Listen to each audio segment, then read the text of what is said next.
عزیز دوستو، بزرگ اور بھائیوں، قرآن مجید نے جگہ جگہ پہ اس بات کا اعلان فرمایا ہے کہ اپنے شعور کو بلند کرو، اپنی فہم سے، اپنی عقل سے کام لو، کائنات ارضی اور سماوی میں غور کرو، اللہ کی نشانیوں کو دیکھو، اپنی فہم و فراست کے ساتھ، شعور کے ساتھ دین اسلام کی حسین تعلیمات کو قبول کرو اور ان کے مطابق اپنی زندگی گزارنے کی کوشش کرو۔ سورہ زمر کی آیت نمبر 18 میں نے تلاوت کی ہے۔ اللہ تعالیٰ نے فرمایا کہ الذین یستمعون القول، فرمایا وہ لوگ جو توجہ سے بات سنتے ہیں، کان لگا کے سنتے ہیں، فیتبعون احسنہ، اور پھر بہترین بات کی پیروی کرتے ہیں۔ پہلے تو سنتے غور کے ساتھ ہیں، پھر بہترین بات کی۔ اسلام کے اندر اجر و ثواب دو طرح کا ہے، ایک بہتر ہے، ایک بہترین ہے۔ آپ نے کسی سے قرض لینا ہو تو اس کو مہلت دینا بہتر ہے اور معاف کر دینا بہترین ہے۔ کسی شخص نے آپ کے ساتھ زیادتی کی ہو تو اتنی ہی زیادتی اس کے ساتھ کر لینا جائز ہے، لیکن اسے معاف کر دینا یہ بہترین ہے۔ تو فرمایا وہ پہلے کان لگا کے سنتے ہیں، پھر بہترین بات کی پیروی کرتے ہیں، ان میں سے جو زیادہ اچھی چیز ہے اس کے مطابق عمل کرتے ہیں۔ اولئک الذین ھداھم اللہ، یہی لوگ ہیں جنہیں اللہ نے ہدایت عطا فرمائی ہے۔ وَأُولَئِکَ هُمْ أُولُو الْأَلْبَابِ، اور فرمایا یہ لوگ عقل والے ہیں، یہی ہیں جنہیں اللہ نے ہدایت دی اور یہ صاحبان عقل ہیں۔ ایک دنیا کے اندر عقل وہ ہے جس کا لوگ بہت زیادہ استعمال کرتے ہیں، تو وہ عقل انہیں بعض اوقات گمراہی کی جانب لے جاتی ہے۔ اس عقل کی بات بھی اقبال نے کہی ہے، فرماتے ہیں کہ عقل عیار ہے، 100 بھیس بنا لیتی ہے۔ اس کے لیے عیار کا لفظ کہا، اور دوسرا پہلو دیکھیے عیار کے مقابلے میں لفظ کیا کہا۔ عقل عیار ہے، 100 بھیس بنا لیتی ہے، عشق بیچارہ۔ عقل عیار اور عشق بیچارہ، دیکھیں اس کے مقابلے میں جو جملہ دیا ہے، جو لفظ دیا ہے، یعنی لفظ عیار آپ جب بولتے ہیں عیار بڑا چلاک ہے، بڑا یار ہے، بڑا مکار ہے، تو زاویہ کیا بنتا ہے؟ اور جب آپ بیچارہ بولتے ہیں تو وہ بیچارہ۔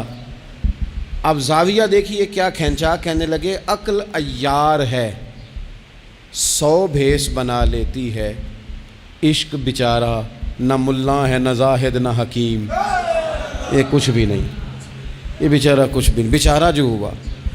تو عقل کی طرف تو قرآن و سنت نے توجہ دلائی ہے، لیکن عقل سے مراد ہے فہم ہو، فراست ہو، حلم ہو، بردباری ہو، عاجزی ہو، غور فکر کرنے کا مزاج ہو، کسی چیز کو پورے شعور کے ساتھ بندہ قبول کرے۔ آج کل جن چیزوں کو لوگ عقل سمجھتے ہیں نا، وہ عقل نہیں ہے، وہ چالاکی ہے۔ آج کل لوگ عقل مند نہیں ہیں، چالاک ہیں۔ چالاکی اور چیز کا نام ہے، تیز تراری اور چیز کا نام ہے، عقل مند ہونا اور چیز کا نام ہے۔ یہ جو شطرنج کے ہیر پھیر سے لوگ دنیا چلاتے ہیں، یہ عقل مند نہیں ہوتے، یہ چالاک ہوتے ہیں۔ ہمارے ہاں ڈھیر سارے لوگ اپنی زندگی، اپنا گھر، اپنا کاروبار چالاکی سے چلاتے ہیں۔ چالاکیاں لمبی نہیں چلتی، ان کے پول کھل جاتے ہیں۔ تیزیاں لمبی نہیں چلتی، جلدی مکر واضح ہو جاتے ہیں۔ چالاک آدمی کے دوست نہیں ہوتے، آپ کسی کے ساتھ سیاست کے ساتھ زندگی گزار رہے ہیں تو وہ بھی آپ کے ساتھ سیاست ہی کر رہا ہے۔ جب آپ فہم کے ساتھ چلتے ہیں، فراست کے ساتھ، اب عقل کیا ہے؟ نبی پاک صلی اللہ تعالیٰ علیہ وسلم نے فرمایا، کسی نے پوچھا یا رسول اللہ صلی اللہ علیہ وسلم بہترین مومن کون ہوتا ہے؟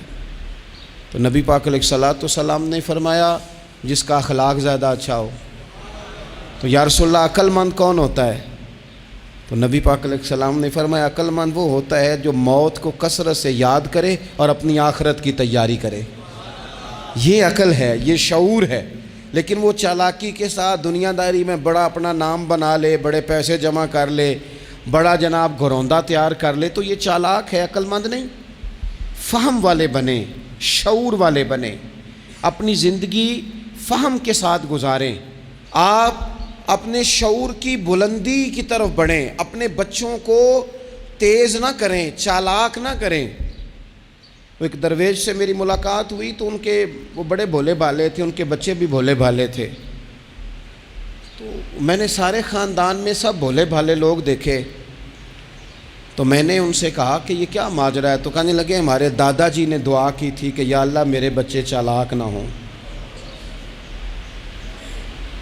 یہ شاطر نہ ہوں، تیزیاں نہ کرنی آتی، یہ بھولے ہوں، درویش ہوں، سادہ ہوں۔ اولادیں شعور تیز تراک ہو جائیں نا، چالاک شاطر ہو جائیں، تو وہ تو ماں باپ کو بھی روز کوئی نہ کوئی کہانی سناتے ہیں، وہ تو اپنے دائیں بائیں بھی کوئی نہ کوئی نیا قصہ ہی بیان کرتے ہیں۔ عقل مند بنیں، شعور والا انہیں بنائیں، انہیں اچھے برے کی تمیز سکھائیں۔ یعنی شعور، چالاک آدمی تو حلال حرام کی پرواہ نہیں کرتا، بس وہ دیکھتا ہے میں نے پارٹی کو قابو کیسے کرنا ہے۔ لیکن عقل مند وہ ہوتا ہے جو دیکھے کہ یہ میرے لیے جائز ہے کہ ناجائز ہے، محنت سے کام کرے، شعور سے کام کرے، لیکن لقمہ حرام کبھی اپنے گھر داخل نہ ہونے دے۔ یہ شعور ہے، یہ بلندی ہے۔ یعنی شعور یہ ہے کہ اسے پتہ چلے کہ یہ حق میرا ہے، یہ میرے بھائی کا ہے، یہ حق میرا ہے، یہ میرے ملازم کا ہے، یہ حق میرا ہے، یہ میرے پڑوسی کا۔ یہ شعور ہے۔ اور چالاکی کیا ہے؟ کہ وہ تیزی دکھائے اور سب کا مال ہڑپ کر کے اپنے گھر لے آئے اور کسی کو پتہ بھی نہ چلنا دے۔ یہ چالاکی ہے۔ چالاک نہ بنے، باشعور بنے، فہم والے بنے۔ میرے نبی پاک صلی اللہ تعالیٰ علیہ وسلم پر اللہ تعالیٰ نے جو قرآن مجید کتاب نازل کی تو 300 کے لگ بھگ آیات قرآن پاک میں ایسی ہیں جن کا زیادہ مطالعہ ہے، وہ زیادہ جمع کر لیں گے۔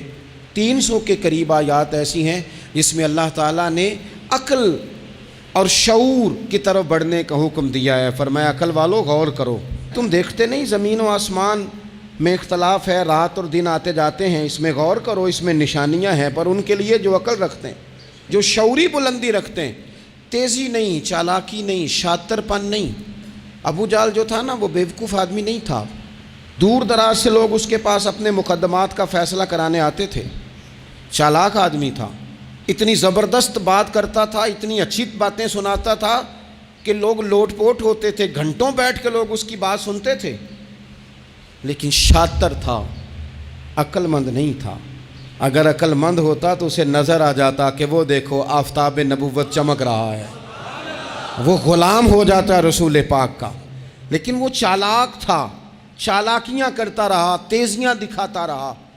اس نے اس ترتیب سے اسلام کی مخالفت کی۔ آپ دیکھیں نا، جس رات نبی پاک صلی اللہ علیہ وسلم کو شہید کرنے کا ارادہ ان ظالموں نے کیا ہے تو بڑی پلاننگ کی۔ ہر قبیلے سے ایک ایک بندہ لے کے آؤ، ہر قبیلے سے، اور اس کے ہاتھ میں تلوار تھماؤ۔ جب ہر قبیلے کا بندہ ہوگا تو اگر معاذ اللہ حضور کو شہید کرنے میں کامیاب ہو گئے تو کسی ایک قبیلے پر الزام بھی نہیں آئے گا اور بنو ہاشم کسی ایک قبیلے کا مقابلہ بھی نہیں کر سکیں گے۔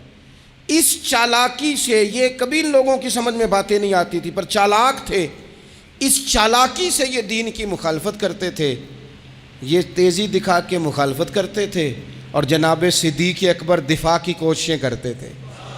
وہ شعور کے ساتھ، فہم کے ساتھ انہوں نے بھی انداز اختیار کیا نا۔ انہوں نے چالاکی کی کہ ہر قبیلے سے ایک ایک بندہ، وہ تو اللہ کی حکمت تھی کہ سرکار نے ایک مٹھی میں پکڑ کے مٹی پھینکی تو ان کی آنکھوں کے آگے اللہ تبارک و تعالیٰ نے پردے ڈال دیے، لیکن اس کے مقابلے میں حضرت صدیق اکبر فہم و فراست کا، شعور کا وہ مظاہرہ کر رہے ہیں۔ وہ کیسا بندوبست کرتے ہیں؟ کہتے ہیں اپنے غلام سے کہ 2 اونٹنیاں موٹی تازی ان کو تم نے لے کے غار کے اس جانب آ جانا ہے. اپنے غلام سے کہتے ہیں کہ تم نے ان اونٹنیوں کو وہاں پہنچانا ہے. بیٹے سے کہتے ہیں سارا دن کام کاج کے سلسلے میں ادھر ادھر جانا اور کافروں کی باتیں سن کے پہنچانا کہ نیا منصوبہ کیا بنا رہے ہیں. اپنی بیٹی سے کہتے ہیں پتر کھانا پکا کے، کل کا باسی نہیں تازہ پکا کے، اور پھر اس کو تیار کر کے، اور بیٹا دن کے اجالے میں نہیں رات کے اندھیرے میں آنا.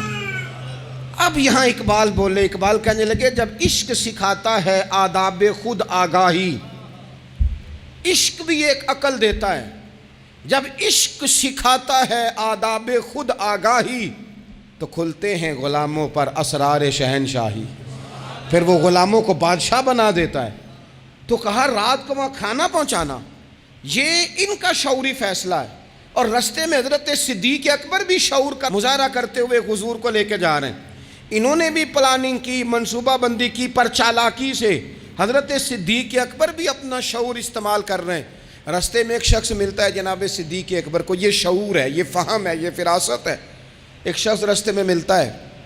عرب کے اندر ایک رواج تھا کہ کبھی کبھی نا کوئی ہادی ساتھ لے لیا جاتا تھا. ہادی اس کو کہتے تھے جو رستہ دکھاتا تھا آگے آگے.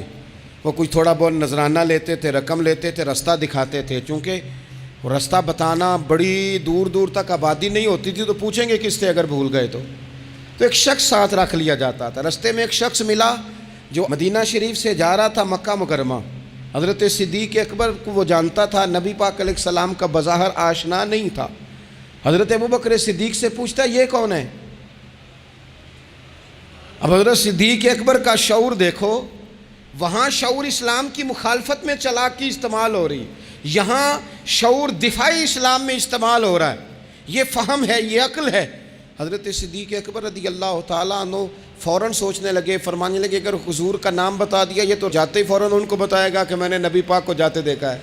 وہ کہنے لگے کون ہے؟ آپ سوچ میں پڑ گئے یہ کون ہے؟ تو حضرت صدیق اکبر نظریں جھکا کے، ہاتھ باندھ کے حضور کی طرف چہرہ موڑ کے کہنے لگے یہ میرے ہادی ہیں، یہ مجھے رستہ دکھاتے ہیں. اب وہ کچے مزاج کا تھا نا، وہ سمجھا مکے سے مدینے کا رستہ دکھاتے ہیں. حضرت صدیق اکبر بتا رہے تھے یہ مجھے جنت کا رستہ دکھاتے ہیں، رب کی معرفت کا رستہ دکھاتے ہیں. یہ بھی شعور ہے جب عشق سکھاتا ہے آداب خود آگاہی. پھر کھلتے ہیں غلاموں پر اسرار شہنشاہی. عطار ہو، رومی ہو، رازی ہو، غزالی ہو، کچھ ہاتھ نہیں آتا بے آہ سحر گاہی. عزیز بھائی آپ اپنا شعور اگر صحیح جگہ استعمال کریں تو فہم بن جائے گا، فراست بن جائے گا، فائدہ مند ہو جائے گا.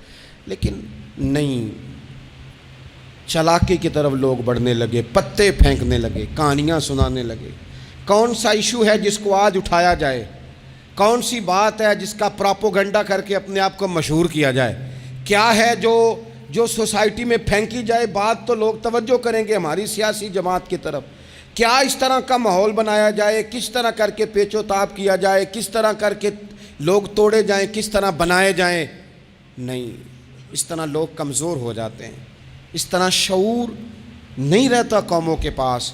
میرے نبی پاک صلی اللہ علیہ وسلم کے پاس عبد القیس کا وفد آیا تھا. تو جو عبد القیس ان کا سردار تھا، نبی پاک صلی اللہ تعالیٰ علیہ وسلم کی خدمت میں جب وہ حاضر ہوئے، لاؤبالی فیصلے نہ کریں، فیصلے زندگی میں سوچ کے کریں.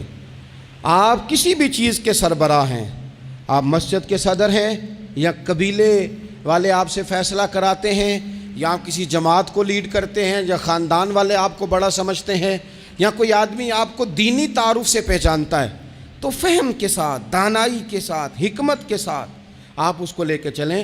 نبی پاک صلی اللہ تعالیٰ علیہ وسلم نے وفد عبد القیس کے سربراہ سے کہا تھا کہ تمہارے اندر 2 خصلتیں ہیں، 2 عادتیں تمہارے اندر ایسی ہیں جنہیں اللہ بڑا ہی پسند کرتا ہے.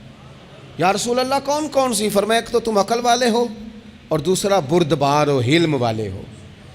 تم جذباتی فیصلے نہیں کرتے، تمہارے اندر بردباری ہے، ٹھہراؤ ہے.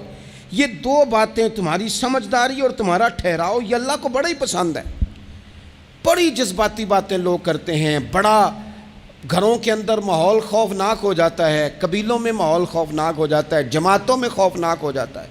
بڑے شعور کے ساتھ مسلمان کو آگے بڑھنے کی ضرورت ہے۔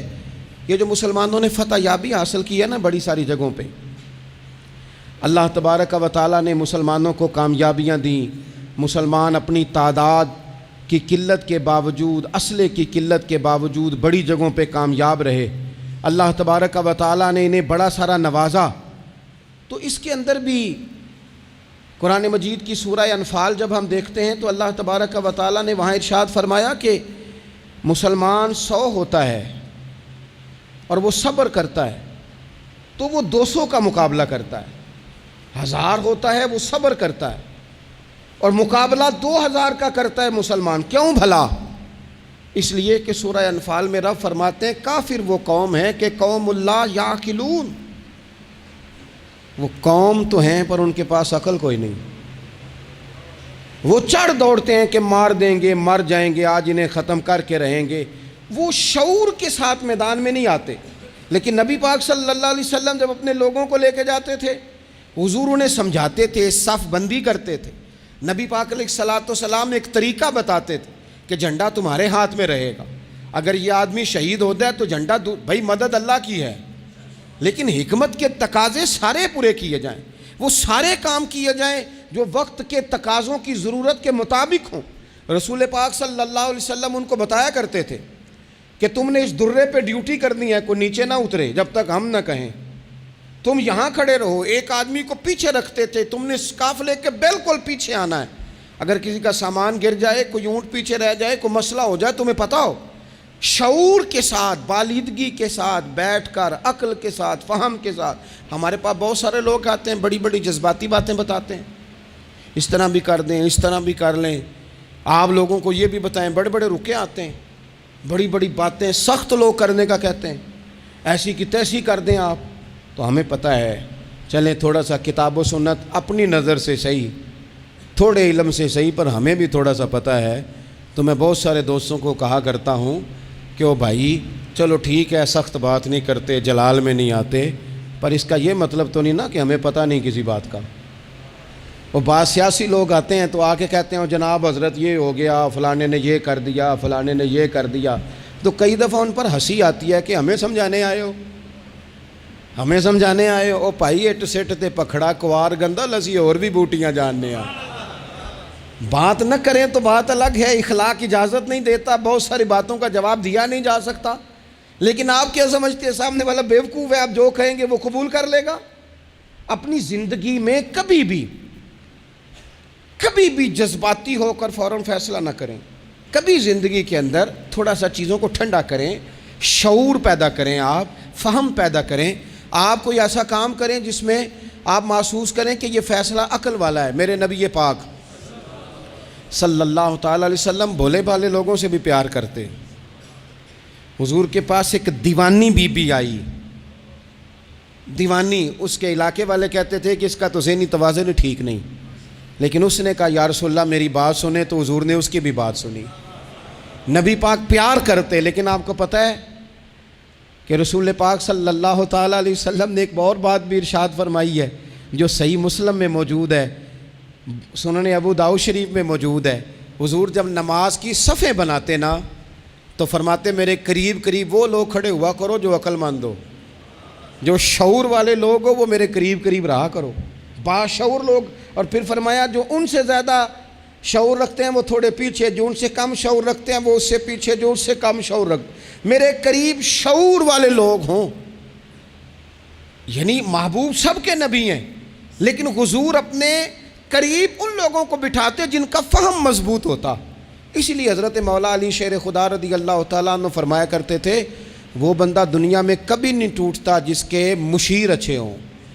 ہمارے آج کل مشیر نہیں ہوتے، ہمارے خوش آمدی ہوتے ہیں، ہمارے وہ ہوتے ہیں جو ہمیں بلے بلے کہیں، ہمارے وہ ہوتے ہیں جو ہمیں کہیں کیا بات ہے، سبزہ سارا ہی سبز ہے باہر، اور ہم اتنی طاقت نہیں رکھتے کہ ہم تصویر کا دوسرا رخ بھی دیکھیں۔ تو اللہ کے رسول نے شعور کو سپورٹ کیا، عقل کو سپورٹ کیا، فہم و فراست کو سپورٹ کیا، فرمایا میرے قریب قریب۔ دیکھیں نا علماء نے ایک معنی یہ بھی اس کا بیان کیا ہے کہ جب کوئی باشعور آدمی قریب ہوتا ہے تو نماز میں کبھی لقمہ دینا پڑ جاتا ہے، کبھی بتانا پڑ جاتا ہے، کبھی کسی وقت امام کا وضو ٹوٹتا ہے، اسے پیچھے جانا پڑ جاتا ہے. تو باشعور لوگ ہوں گے جب قریب تو حالات اور ہوں گے. اللہ کے رسول صلی اللہ تعالیٰ علیہ وسلم باشعور لوگوں کو قریب رکھتے, شعور کی بات آگے پھیلاتے. میں بڑے عرصے سے یہ بات کر رہا ہوں, آج پھر کرتا ہوں. دینی ماحول کے اندر باشعور لوگوں کی بڑی ضرورت ہے, بصیرت افروز لوگوں کی بڑی ضرورت ہے, جن کے حافظے قوی ہوں ان کی بڑی ضرورت ہے. اکثر ایسا ہوا کہ ایسے لوگوں کو لا کر دیا گیا, ایسے لوگ بٹھائے گئے جو شعوری طور پر بالکل ناپختہ تھے. دیکھیں ہر آدمی ہر جگہ پہنچ نہیں سکتا, کچھ لوگ کند ذہن ہوتے ہیں, کوئی کام بھی نہیں کر پاتے. تو زبردستی جبر کرنا, کسے مولوی بنانا ہے, اسے مولوی بنانا ہے, اسے حافظ ہی بنانا ہے, بھائی وہ بیچارہ نہیں اتنا شعور رکھتا. آپ کوئی ذہین فتین لوگ لے کے آئیں, باشعور لوگ لے کے آئیں جو سوسائٹی میں کچھ سمجھ بوجھ رکھنے کی صلاحیت رکھتے ہوں. وہ جب دین کو پڑھیں گے اور دین کو آگے پھیلائیں گے تو کچھ تقاضے سمجھ کر آگے پھیلائیں گے. آپ دیکھیے میرے نبی پاک صلی اللہ تعالیٰ علیہ وسلم کے صحابہ کا شعور کتنا بلند تھا. حضرت زید بن ثابت رضی اللہ تعالیٰ عنہ کے ذمے لگایا حضرت ابو بکر صدیق نے قرآن پاک کو جمع کرنا. فرمایا آپ صحابہ کرام سے لے کے جن کے پاس تھوڑا تھوڑا قرآن پاک ہے آپ جمع کریں, آپ لا کے اسے جمع کریں. اور وجہ اس کی یہ ہے کہ ایک تو آپ نبی پاک کے دور میں بھی قرآن پاک کی وحی لکھتے تھے, اور دوسری بات یہ ہے کہ آپ جوان بھی ہیں اور عقل مند بھی ہیں, لہٰذا آپ سے ہم نفع لینا چاہتے ہیں. باقاعدہ لفظ کے حضرت صدیق اکبر کہ چونکہ باشعور آدمی ہیں, فہم والے ہیں, لہٰذا آپ سے یہ کام لینا ہے. میں شکوہ نہیں کرتا, لیکن میں کو ذمہ داری سے کہتا ہوں, میں قائل نہیں ہوں بچوں کو ڈنڈے مار کے پڑھایا جائے. ڈنڈے مار کے جب آپ پڑھاتے ہیں تو آپ خوف کے سائے میں تعلیم دے رہے ہیں. آپ سے لوگ ڈر رہے ہیں, گھبرا کر تعلیم دی جا رہی ہے. وہ کیا اس سے سیکھے گا جس نے خوف کے عالم میں سبق یاد کیا؟ بچہ استاد صاحب کے سامنے کھڑا ہے تو وہ تھر تھر کانپ رہا ہے, اسے جو یاد ہے بیچارے کو وہ بھی بھول گئے ہیں. اور یہ کام مدرسوں سے زیادہ اسکولوں میں ہوتا ہے, اسکولوں میں زیادہ ہوتا ہے. لائق لوگوں کو, باشعور بچے کو آپ کو پتہ چل جاتا ہے آپ کا بچہ شعور والا ہے. پھر آپ اس کی مناسب کونسلنگ کریں, اسے آپ مناسب طریقے سے اس کو سمجھائیں, اس کو آپ تھوڑا سا مینٹلی طور پر تیار کریں, اس کی نگرانی کریں کہاں آتا ہے کہاں جاتا ہے. پھر آپ جب کسی ادارے میں داخل کرائیں تو پھر باقاعدہ اس کی رپورٹ لیں, پتہ کریں. ہفتوں سالوں بیت جاتے ہیں, کوئی پوچھنے ہی نہیں آتا ہمارا بچہ کیا پڑھ رہا ہے, تو بچہ پھر من مانی کرے گا. نبی پاک صلی اللہ علیہ وسلم کی خدمت عالی مرتبت میں حضرت انس بن مالک رضی اللہ تعالیٰ عنہ کو ان کی جب والدہ لے کے آئیں نا, تو انہوں نے آ کے نبی پاک علیہ السلام سے کہا تھا یا رسول اللہ صلی اللہ علیہ وسلم جی ہمارا بیٹا انس ہے, ہم اسے آپ کا خادم بنانے آئے ہیں. حضور اس میں دو خوبیاں ہیں, ایک تو جوان ہے اور دوسرا حضور بڑی سمجھ بوجھ رکھنے والا ہے, یہ باشعور ہے, آپ کی خدمت کرے گا. خدمت کے لیے بھی بچہ دیا, خدمت کے لیے. حضرت انس بن مالک حضور کی خدمت کرتے رہے, ڈیوٹی کرتے تھے. وہ نبی پاک کے گھر میں چھوٹے تھے, کام کاج کرتے تھے. حضور کسی کو بلانے بھیج دیتے, ازواج مطہرات کوئی کام کر دیتی. فرماتے میں آیا تو تھا خدمت کرنے, لیکن باشعور تھا, فہم والا تھا, کام بھی کرتا رہتا اور مدینے والے کی حدیثیں بھی یاد کرتا رہتا. سینکڑوں حدیثوں کا خزانہ حضرت انس بن مالک نے امت کو دیا ہے. وہ کام کرتے تھے لیکن باشعور تھے نا, تو اپنے شعور کی بلندی کی بنیاد پر کام کرتے کرتے انہوں نے دین سیکھ لیا اور سیکھ کر امت کو اتنا بڑا خزانہ دیا. لیکن اگر آپ جاہل آدمی لے آئیں, وہ جھڈ آدمی لے آئیں جس کا ذہن بالکل بند ہے, اس کو آپ لا کے بٹھا دیں تو سند کئی دفعہ مل ہی جاتی ہے. اعلیٰ حضرت بریلوی سے کسی نے کہا تھا عالم کے لیے سند ضروری ہے, فرمایا نہیں, عالم کے لیے علم ضروری ہے. فرمانے لگے سند یافتہ تو جاہل بھی کئی دیکھے. تو باشعور بنے اپنی زندگی میں, علم کے ساتھ, بردباری کے ساتھ, معاملہ فہمی کے ساتھ اپنی زندگی میں آگے بڑھیں. جذباتی فیصلے نہ کریں, جلدی سے ایموشنل نہ ہو جائیں. کوئی شخص آپ کو کسی جگہ آ کے فٹافٹ گڑبڑ کرنے کی کوشش کرے تو بڑی جلدی اس بندے کے بہکاوے میں نہ آئیں. کوئی کسی کے بارے میں خبر بریک کرے تو فٹافٹ اس خبر کا شکار نہ ہو. کوئی سیاسی آدمی آپ کو سبز باغ دکھانا شروع کرے تو تھوڑا سا شعور ہو آپ کے اندر، تھوڑا سا فہم ہو. آپ ذرا ان نعروں کو دیکھو تو صحیح، آپ کو کون سا نعرہ دیا جا رہا ہے. میں ہمیشہ یہ کہتا ہوں دوستوں سے کہ آپ ہمیشہ سے انہی نعروں پر آپ ووٹ دیتے جا رہے ہیں، انہی چیزوں پر آپ ووٹ دیتے جا رہے ہیں، انہی باتوں پر. زمانہ کہاں چلا گیا، دور college, university, science, technology, computer, دنیا کہاں نکل گئی، اور آج بھی آپ کو کہا جاتا ہے کہ مجھے ووٹ دو میں سڑک پکی کرا دوں گا. آپ کم از کم اتنا تو کہیں کہ یار ہم اس گلی کے اندر 20 گھر رہتے ہیں تو ہم تھوڑے تھوڑے پیسے ڈال کے گلی خود پکی کرا دیں گے. آپ ہمیں قانون کی بالادستی جو ہے وہ معاشرے کے اندر پکی کر کے دیں. آپ ہمیں یہ بتائیں کہ یونیورسٹیاں کتنی بنائیں، آپ ہمیں یہ بتائیں کہ ہسپتالوں میں نظام کس طرح کا ہے، صحت اور تعلیم میں معیار ہمارا کیا ہے. ابھی تک وہی معاملہ، یعنی میں نے یہاں تک دیکھا ہے، آپ نے ناراض نہیں ہونا، یہاں تک دیکھا ہے کہ میں قبرستان کے لیے جگہ لے دیتا ہوں، مجھے ووٹ دے دو. چھوڑ دو یار یہ کام. اگر ہمیں جینے کے لیے جگہ ملے گی تو مر جانے کے بعد کے لیے بھی ملے گی. اس سے تھوڑا باہر اٹھ کے سوچو کیا کن چکروں میں ہم پڑ گئے. اپنی زندگی بالیدگی والی، پختگی والی بنائیں. آپ جب شعوری طور پر پختہ ہو جائیں گے پھر اللہ تعالیٰ آپ سے بہتر فیصلے کرائے گا، پھر آپ آگے بڑھیں گے. آپ اور میں، ہماری آنے والی نسل تیز تو ہو رہی ہے، باشعور نہیں ہو رہی. ان کے اندر پیسے کمانے کی مشین بننے کا جذبہ تو ہے لیکن تعمیر شخصیت کا کوئی کمال نہیں. لوگ غرض مند تو بہت زیادہ ہیں، درد مند نہیں.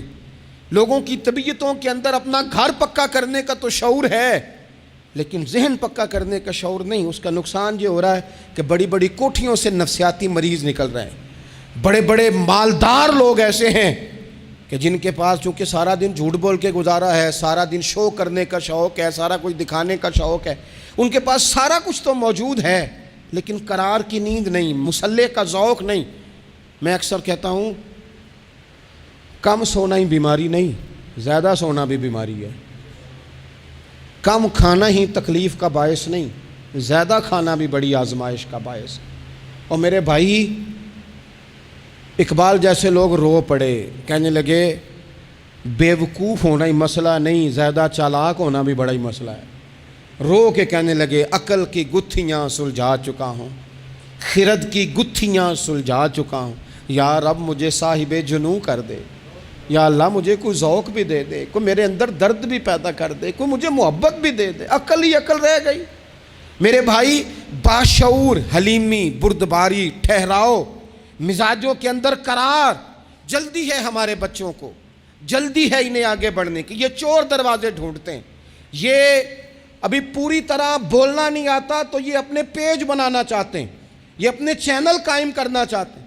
ہر بندہ ہے جو کہتا ہے میری سن کے جیو، میری مرضی کے مطابق اپنے معاملات کو ترتیب دو، میں جس طرح کہتا ہوں وہ بات زیادہ اہم ہے. تھوڑا سا غور کریں، تھوڑا سا زندگی کے اندر اپنی فہم سے کام لیں، تھوڑی فراست آگے کی طرف لے کے جائیں. میرے رسول پاک علیہ السلام نے فرمایا جس سے اللہ بھلائی کا ارادہ کرتا ہے اسے دین کی سمجھ عطا فرما دیتا ہے، اسے سمجھ عطا کرتا ہے اللہ تعالیٰ دین کی. حضرت سیدنا احمد بن ابی عاصم انطاکی رحمۃ اللہ علیہ فرماتے ہیں کہ اگر تو دیکھنا چاہے نا کہ تو عقل مند ہے کہ نہیں، تو فرماتے ہیں پھر بھی میں تمہیں ایک نسخہ دیتا ہوں. وہ کیا؟ فرمانے لگے اگر تو ذی شعور ہے نا پھر تو رب کی نعمتوں کو پہچان لے گا اور پھر تیرا زیادہ وقت شکر پہ گزرے گا، شکوے پہ نہیں گزرے گا. یہ زیادہ لوگ بے چین کیوں ہیں؟ میں رات دوستوں کو کہہ رہا تھا زیادہ لوگ اس لیے بے چین ہیں کہ زندگی شکووں سے بھری ہوئی ہے، خواہشات سے بھری ہوئی ہے، کچھ نہ کچھ روز نیا چاہیے، اس نے بے چین کر دیا ہے. اور اگر زندگی شکر والی ہو نا، شکر والا بندہ اپنے آپ کو خوش نصیب سمجھنے لگ جاتا ہے. وہ کہتا ہے یہ نعمت بھی ہے اللہ کا شکر ہے، یہ نعمت بھی ہے اللہ کا شکر ہے، یہ نعمت بھی ہے اللہ کا شکر ہے. تو شکر والا بندہ اپنے آپ کو خوش نصیب سمجھنے لگتا ہے، اس کے دل میں راحت پیدا ہونے لگ جاتی ہے، اسے تسلی ہونے لگ جاتی ہے، وہ قرار میں آنے لگ جاتا ہے. اور جو خواہشات، بکھری ہوئی خواہشات، بکھرے ہوئے جذبات، یہ بھی چاہیے، وہ رہ گیا، یہ نہیں ملا، وہ نہیں ملا، ہمیں ہر چیز من پسند چاہیے، بندہ پریشان ہو جاتا ہے. اللہ تبارک و تعالی مجھے اور آپ کو عمل کی توفیق عطا فرمائے.